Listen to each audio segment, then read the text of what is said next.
My 26M boss, 42M, stole my idea, so I exposed his affair to the entire office. Hey everyone, I've been lurking on this subreddit for a while, and I finally have my own story of pro-revenge to share. Buckle up, because this is a wild ride. I work at a mid-sized tech company, and I've been there for about 3 years. I'm an engineer, and I absolutely love what I do. My team is great, and we've always had a good dynamic. However, about a year ago, we got a new boss. Let's call him Steve. Steve was a smooth talker, always charming, and for a while it seemed like he was going to be a good fit. That perception changed pretty quickly. Steve started taking credit for our work, making unreasonable demands, and playing favorites. He was particularly fond of the new intern, Jessica, who got an intern offer through a club for honors students. Jessica was smart and eager to learn, but it was obvious Steve had other interests in her. About 6 months ago, I had an idea for a new software feature that could significantly improve our product. I worked on the concept in my spare time, developing it until I was ready to present it to the team. When I finally did, everyone was excited about it, everyone except Steve. Steve listened to my presentation, nodded, and said he'd think about it. A week later, he called a meeting and presented my idea as his own. He had made a few minor tweaks, but it was clear to everyone that it was my work. When I confronted him after the meeting, he shrugged it off, saying it was company property and that ideas don't belong to anyone. I was furious, but I didn't want to lose my job, so I bit my tongue and got back to work. However, I decided that if Steve was going to play dirty, I could play dirty too.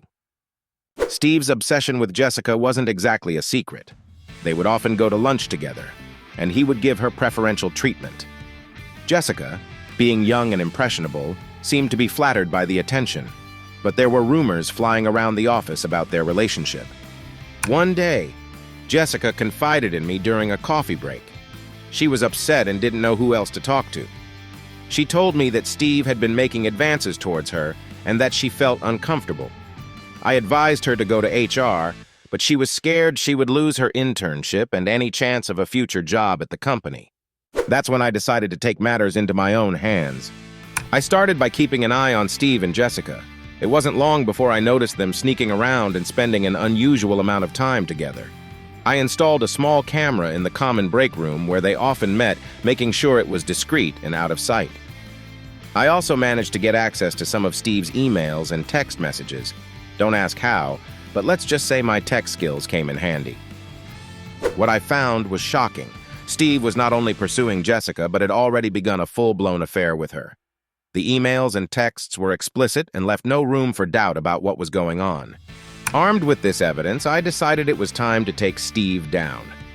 I compiled all the emails, texts, and video footage into a comprehensive dossier. I also found out that Jessica had just turned 16 a few months ago. This was a serious issue that could get Steve in legal trouble. I waited for the right moment to strike. It came during our annual company meeting, where Steve was scheduled to give a presentation on the future of our product, which of course included my stolen idea. The day of the meeting, I made sure everything was in place. As Steve began his presentation, I discreetly distributed the dossier to every member of the board and key team leaders.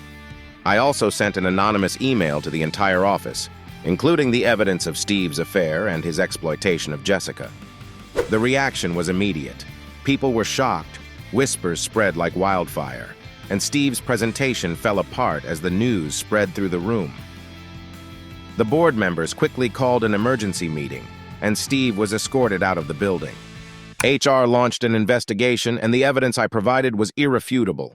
Steve was fired on the spot, and the company filed charges against him for his relationship with an underage intern. Jessica, understandably, was devastated but grateful that the truth had come out. She received counseling and support from the company, and her internship was converted into a full-time position. As for me, my team rallied around me and we continued to work on my idea, which was finally recognized as mine. The company made a public statement about the incident, ensuring everyone that such behavior would not be tolerated. In the end, justice was served. Steve got what he deserved, and our office culture improved significantly. It wasn't an easy journey, but I'm glad I stood up for what was right. Sometimes you have to fight fire with fire, and in this case, the flames of revenge burned bright. Thanks for reading, and remember, Never let someone else take credit for your hard work. Stand up for yourself and for others because sometimes karma needs a little push. If you like this story, make sure to like and subscribe. I will see you in the next video.